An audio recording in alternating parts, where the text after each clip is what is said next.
Een inwoner van Yesterwoude moet oorleren cel in vanwege zijn oordeel in de moord op Omar Kuric.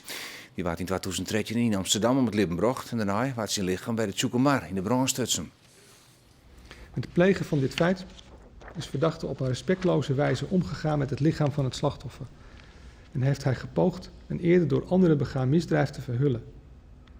Door op deze mensonterende wijze met het lichaam van een reeds overleden slachtoffer om te gaan, is de nabestaande naast het ondraaglijke verlies van het overlijden van hun dierbaren nog meer leed toegevoegd. En dat bij elkaar optelt wie voor de rechter genoeg om de man uit Yesterwoude een celstraf van 18 maanden op te lezen.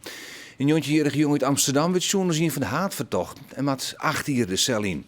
De jongen wie nog minderjarig toen er Kuric ombracht, maar is wel als volwassene beruchte. De rechtbank ziet in de ernst van het feit en de omstandigheden waaronder het feit is begaan grond om het sanctierecht voor volwassenen toe te passen. De rechtbank heeft daarbij de gruwelijke manier waarop het slachtoffer om het leven is gekomen en van het leven is beroofd in aanmerking genomen. Een tweede verdachte, een Roemeen, werd veroordeeld tot 2 jaar voor het helpen bij het voortwerken van het lichaam.